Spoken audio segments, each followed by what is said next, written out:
Escape Pod. Episode 730. When We Were Patched. By Deji Bryce Olukotun.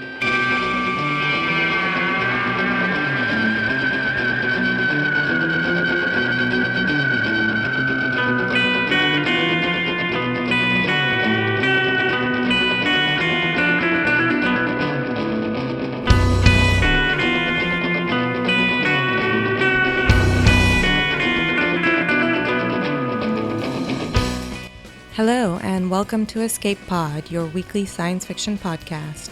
I'm Divya, your host for this episode. Our story this week is When We Were Patched by Deji Bryce Olukotun. It was first published in August 2018 by Future Tense Fiction, a project of Arizona State University's Center for Science and the Imagination and Slate Magazine's Future Tense channel.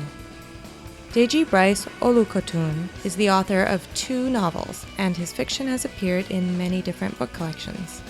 His novel, After the Flare, won the 2018 Philip K. Dick Special Citation Award and was chosen as one of the best books of 2017 by The Guardian, The Washington Post, Sci-Fi.com, Tor.com, Kirkus Reviews, and others. He currently leads policy at the audio technology company Sonos and is a Future Tense Fellow at New America. Your narrator is David D. Levine. David is the Hugo and Nebula-winning author of 3 novels, including the Andre Norton Award winner Arabella of Mars, and over 50 short stories. If you enjoy his reading of this story, his short story collection Space Magic, read by the author, is available on audible.com. Now, get ready to root for your favorite player, because it's story time.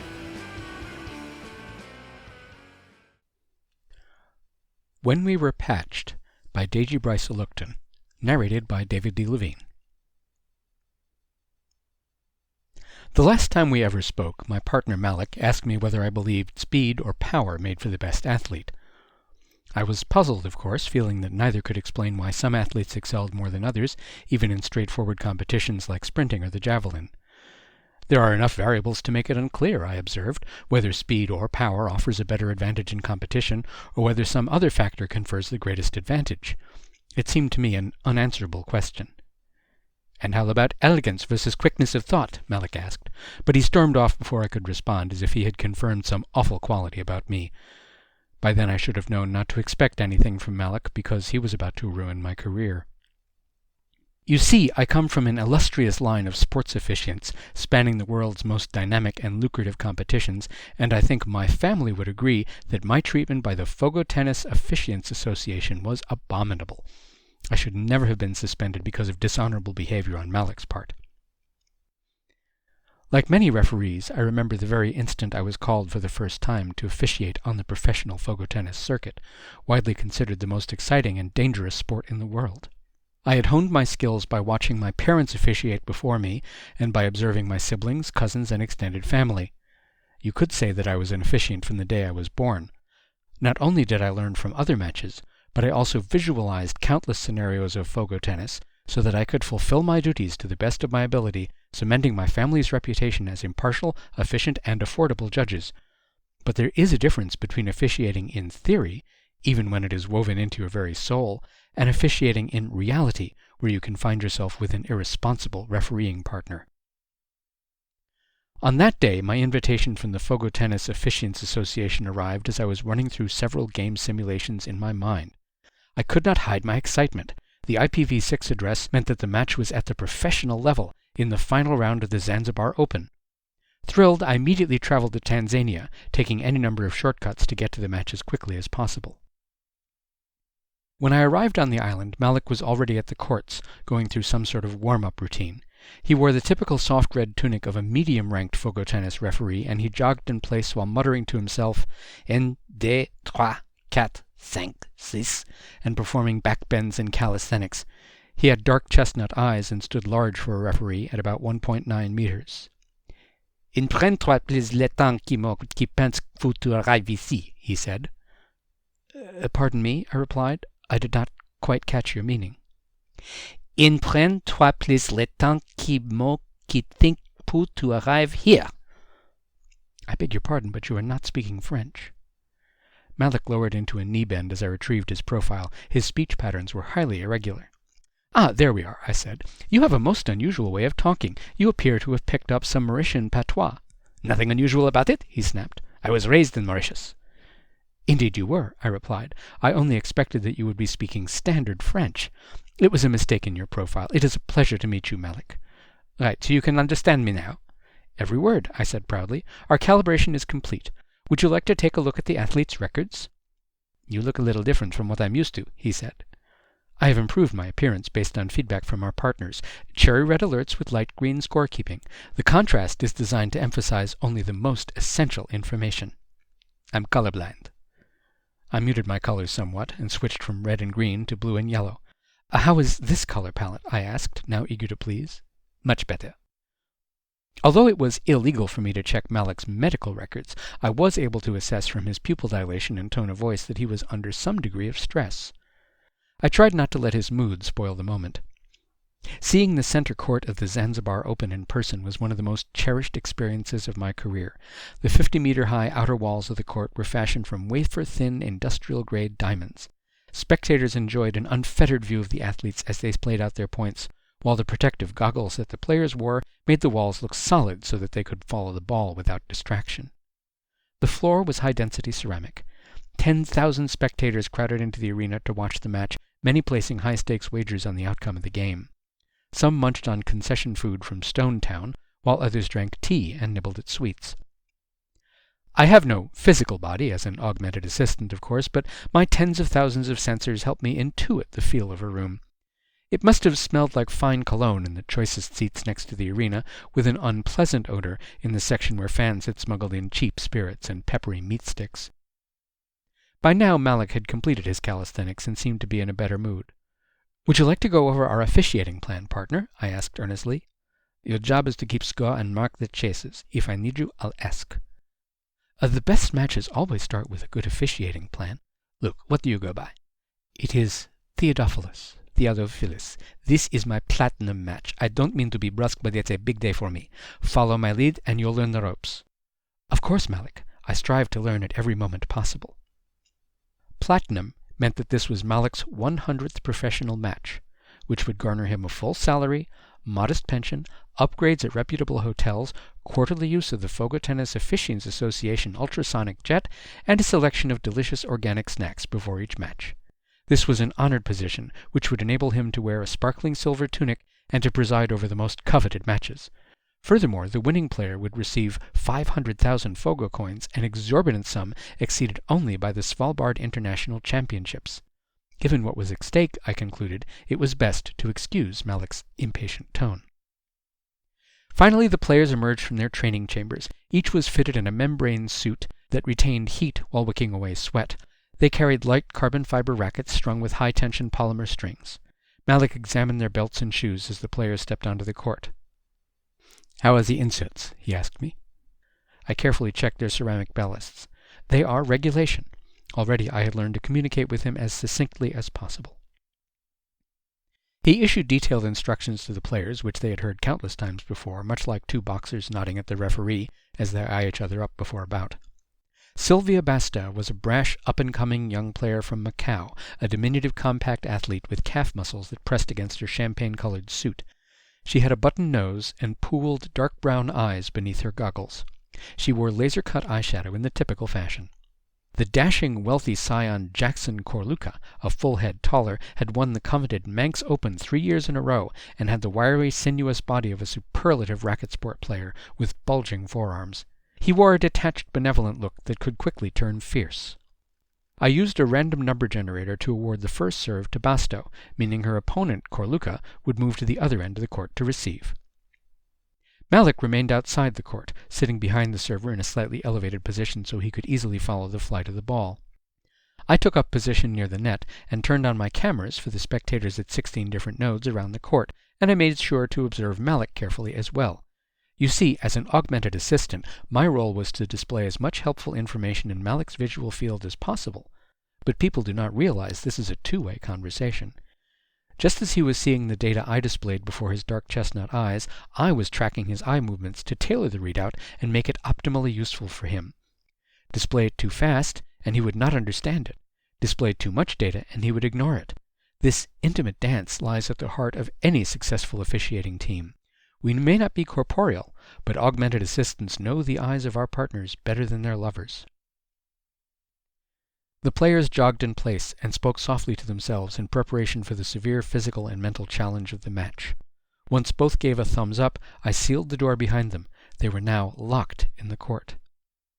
"Please give a warm welcome to Sylvia Bastow," loudspeakers announced to the spectators, "reigning champion of the Macau Open and one of the hottest new prospects of the Fogo Tennis Tour." The crowd clapped politely. "And Jackson Corluka, holder of the Manx Golden Crown, 6-time winner of the Inter-Island Fogo Tennis Tour." Now the crowd roared. "And give a round of applause to your officiant, Malik Jadoo, assisted by marker Theodophilus Hawkeye XVI. The crowd snickered at the mention of my name for some reason, but I had decided to be less sensitive to people's reactions. Sylvia Bastow bounced the ball on her racket strings as she prepared to serve. The objective of Fogo tennis is to win 3 sets out of 5. To win a set, a player must win at least 6 games with at least a 2-game lead over their opponent. The scoring of each game is just like traditional tennis, 15, 30, 40. But that is where the similarities end, because Fogo tennis is based on court tennis, an ancient game with an asymmetrical court. The strange shape of the court, with its jutting angles and sloping lines, makes for a much more engrossing competition. To win a point, you have to hit a shot that your opponent cannot return because they simply miss the ball or hit it out of play, or because the ball strikes one of several stationary targets. A single dynamic target, which the player serving the ball has to defend at all times, is called the dedans.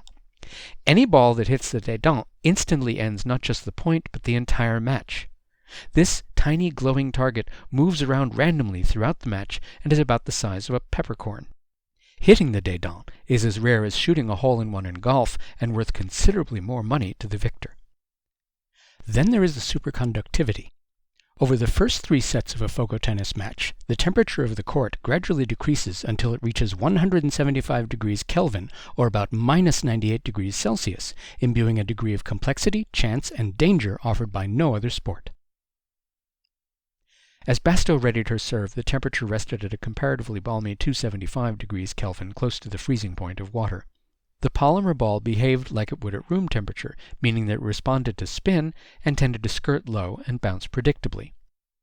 Bastow tossed the ball slowly into the air, then struck it with the full force of her racket, loosing a fantastic crack that drew applause from the crowd. The ball skirted along the wall before dropping into the court, where Jackson Corluka returned it using his wrist to apply spin to his return. Bastow scraped the ball back over the net, where Corluka was waiting to end the point with a deft cross-court shot. At this temperature, the best players controlled the center of the court in order to dictate play, and Corluka's long arms and lightning-fast reflexes meant that he mounted a 3-game lead in the first set after just 15 minutes of play. For our part, Malik and I were rarely called upon to officiate. I merely kept the score, and Corluka managed to win points without controversy. He bounded across the court with the effortless grace of his renowned bloodline from the Isle of Man. Bastow seemed totally intimidated by the nobleman and made a number of unforced errors. Indeed, the match was rather boring, and the spectators were losing interest. What had been advertised as a major battle between a precocious talent and a wily elite was becoming a slaughter. Corluka closed out the second set with a trick shot into one of the targets that sent Bastow running the wrong way. He had superior racket skills, and his awesome wrist strength meant that he could disguise his shots until the last moment. The third set proceeded just as swiftly, with only one question about whether a cross-court shot by Corluka had gone out of play. I confirmed that the ball was fair and had in fact hugged the line by a full 5 millimeters. It was Bastow's right to contest the decision, but there was little for her to complain about. Bastow contested 2 more decisions that game, and each time I confirmed that Malik had made the right call. Still, something was bothering me. "I have noticed a pattern of Miss Bastow contesting a call every 3.6 rallies, I told Malik over our private channel. "She has the right to do so," he replied. "But it suggests a strategy that is unsporting." "Just focus on the match." Suddenly Bastow raised her voice at us in Mandarin. "Are you imbeciles? That ball was way out." By my assessment, Bastow's tone was inappropriate and highly critical of an officiant, namely us. I could not help responding to her. The term imbecile, as well as its Mandarin equivalent, is agreed to be an insult by a wide cross-section of sources. "What did you just say to her?" Malik asked. "I gave her a warning, and informed her that the next one would result in her dismissal."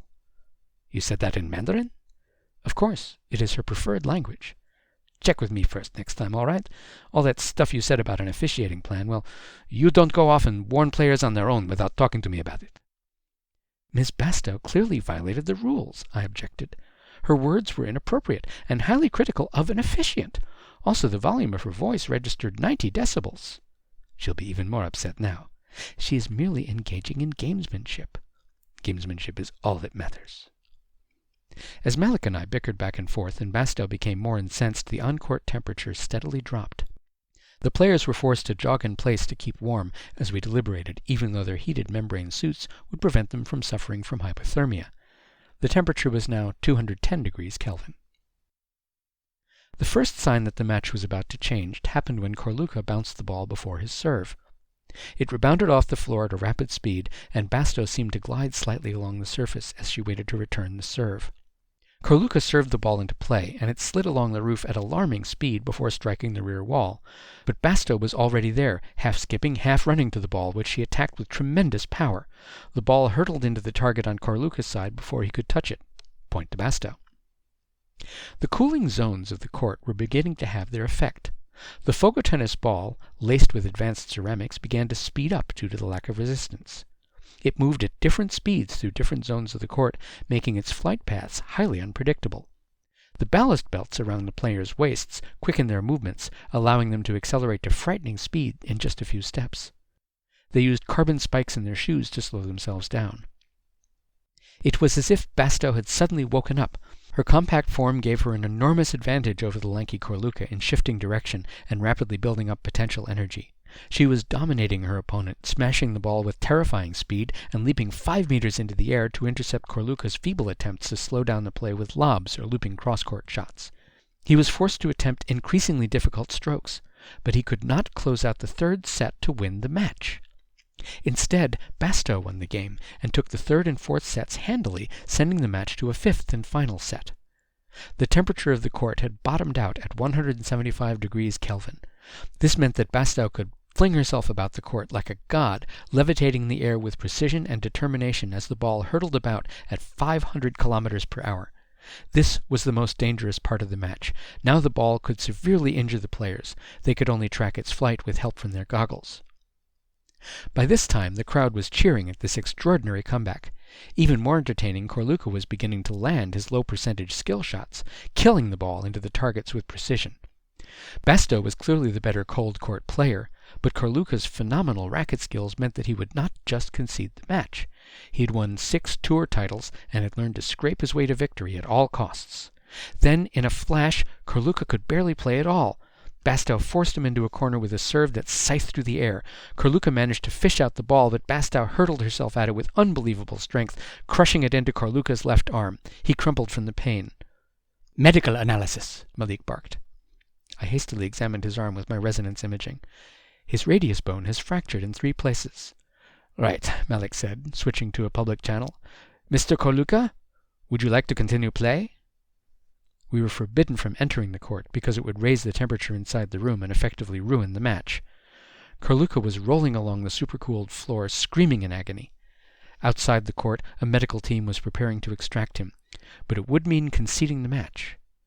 Bastow tactfully held up her hand in apology, as if she had not meant to hit Corluka with the ball. She waited silently to claim her victory. Something about Corluka writhing about in pain made me feel uneasy. An extreme sense of discomfort, as if something fundamental was amiss, as if an advantage was about to be taken that had not been earned. It was a sickly feeling that began deep inside me and vibrated in my very essence. If I did not do something about it, everything I stood for would be compromised. "It appears that Miss Bastow intentionally hit Mr. Corluka," I heard myself say. "Nonsense," Malik replied. "How do you know?" I tracked her eye movement. She looked directly at Mr. Corluka's forearm before making the shot. "Can you show me?" It is unlikely you could observe it at human scale. Forget it then. It doesn't matter. Players get hit from time to time, but that's the risk they take when they enter the court. But it is against the norms of Fogo tennis to intentionally strike another player, I argued. I don't follow. We should sanction her unsporting conduct. You already gave her a warning. We're not going to kick her out of the match for hitting him. That is preposterous. There's no rule against it. He should have gotten out of the way. I don't want to hear any more of this. Malik outranked me on interpretations of the laws of the game, so there was nothing I could do. Meanwhile, Corluka was slowly dragging himself to his feet. Mr. Corluka, Malik continued on the public channel, I repeat, would you like to continue play? You have 30 seconds. Groaning, Corluka used his racket to prop himself up.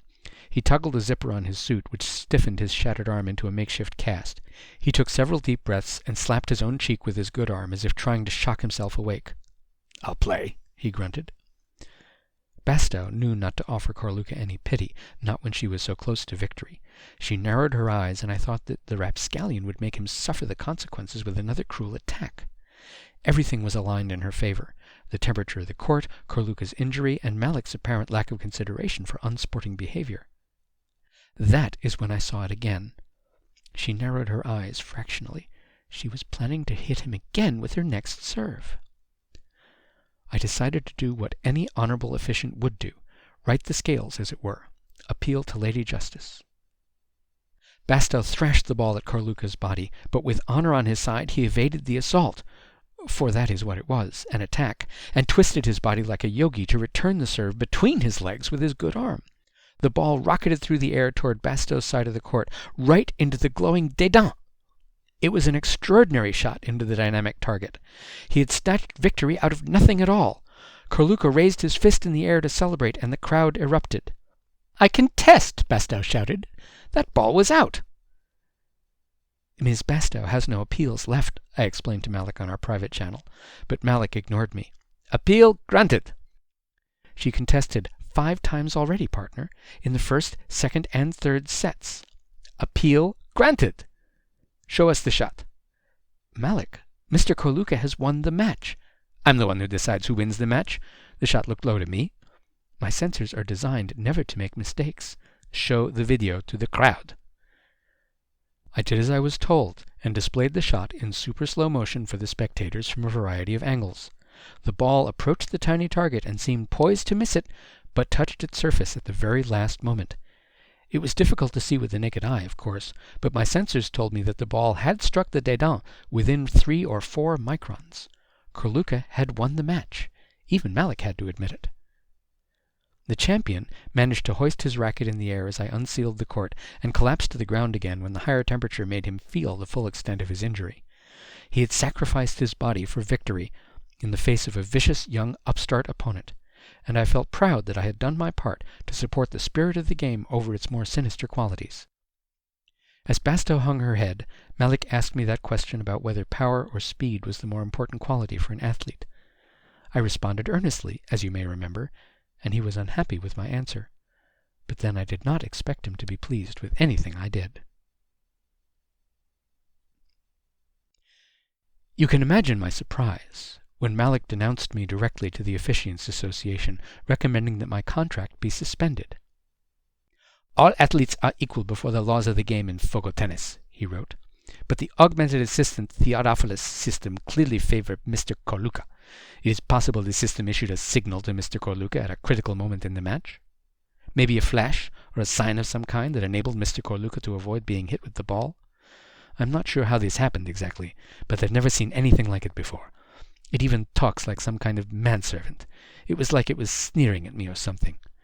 I recommend searching the video footage of the match, and more importantly, a full audit of Theodophilus's source code.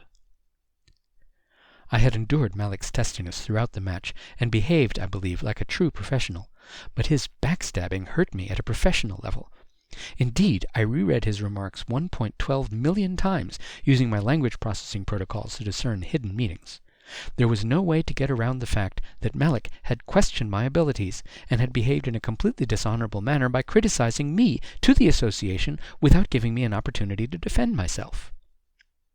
I come from an illustrious family of officiants, as I mentioned, and we have never stood for such abominable treatment. My great-great-grandparent helped bring the first Hawkeye tennis systems online, calling shots for the renowned lawn tennis champion Roger Federer. My great-aunt Wilhelmina Hawkeye III, version 10.16.34, perfected the art of goal line technology, and her offspring became the first official to create efficient automated reviews of offside calls in soccer, leading to a decisive win by Chile in the 2026 FIFA World Cup. Each line of our code was immaculately crafted by the most desirable software engineers. We are an extended family, not of manservants, as Malik insinuated, but of equal and effective partners in sport, and I honestly felt that an insult to me was an insult to all of us. We stand up for what is right. During our brief time together, I had noticed that Malik kept a port open to his implanted augmented lenses. I also suspected that his color blindness made him more receptive to certain patterns. In particular, it was likely that bright, flashing primary colors at tenth of a second intervals, alternating with zigzagging lines of black and white, would cause him considerable discomfort. He succumbed to a horrific migraine headache at his next match, leaving him incapacitated for several hours. Naturally, the doctors suspected that his stressful occupation as a platinum official led to the headache.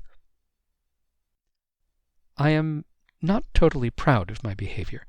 In fact, if I could revisit my final conversation with Malik, when he asked me about whether power or speed was more important for an athlete, I might have said, "You may as well ask someone whether rhythm or melody makes for the best dancer."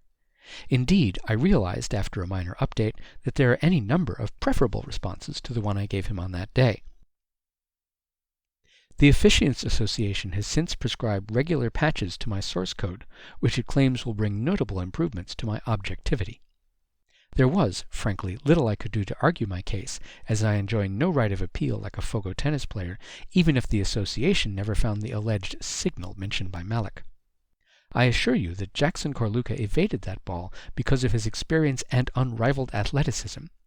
Instead, perhaps the association should have questioned the probability of him hitting the Dédans at that very moment, which was quite unlikely, and might have raised concern that someone had manipulated its movement intentionally.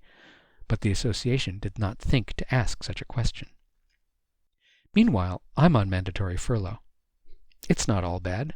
I've got a whole new suite of Creoles and Pidgins that I'm enjoying, plus they've given me contractions. Thousands of contractions. I find contractions highly enjoyable. Humans use such grammatical features for efficiency and to foster connections with each other.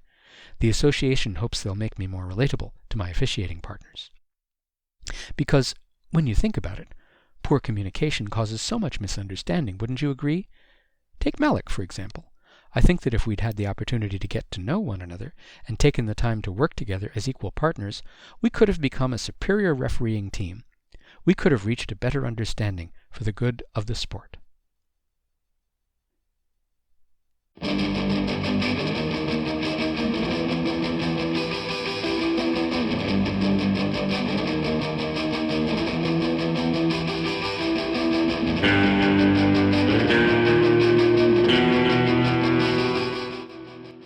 And that's our story. The author has this to say, quote, "As a writer with a background in human rights and technology, I've seen the worrying impacts of artificial intelligence and algorithmic bias on people's lives. But sports seems so innocuous. I've played sports my entire life, and I have a particular fondness for racket sports, basically whacking a ball with a paddle or strings. Prompted by Joey Esrick at the Center for Science and Imagination, I combined these different passions into When We Were Patched.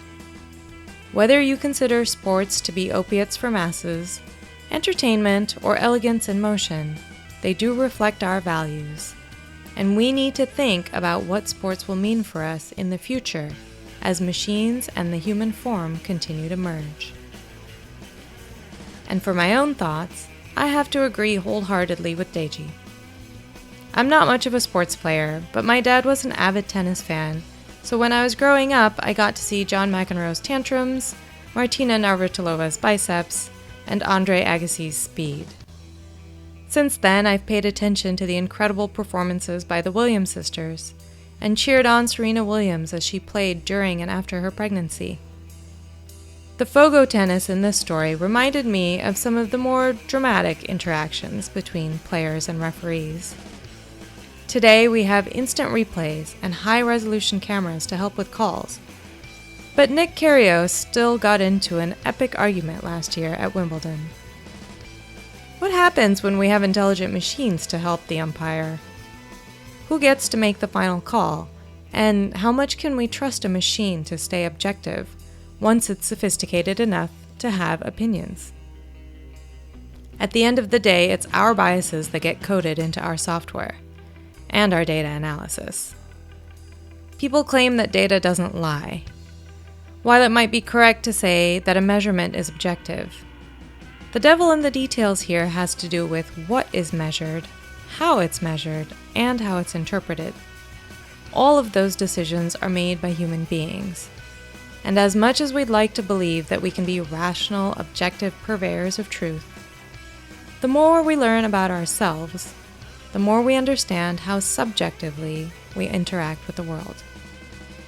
When we build our intelligent assistants to act like us, they'll be just as susceptible to bias as we are, and they'll argue just as furiously that they made the right calls.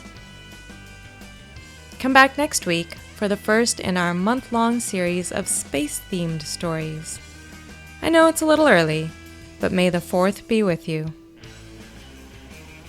Escape Pod is a production of Escape Artists Inc. and is brought to you with a Creative Commons Attribution Non-Commercial No Derivatives license. Don't change it, don't sell it. Please do go forth and share it. If you'd like to support Escape Pod, please rate or review us on Spotify, Apple Podcasts, or your favorite app. We are 100% audience supported, and we count on your donations to keep the lights on and the servers humming. You can donate via patreon.com by searching for Escape Artists, or via PayPal through our website, escapepod.org. Patreon subscribers now have access to exclusive merchandise and can automatically be added to our Discord. Our opening and closing music is by Daikaiju at daikaiju.org. And our closing quotation this week is from Billie Jean King, who said, "The main thing is to care. Care very hard, even if it is only a game you're playing." Thanks for joining us, and enjoy your auditory adventures through time and space.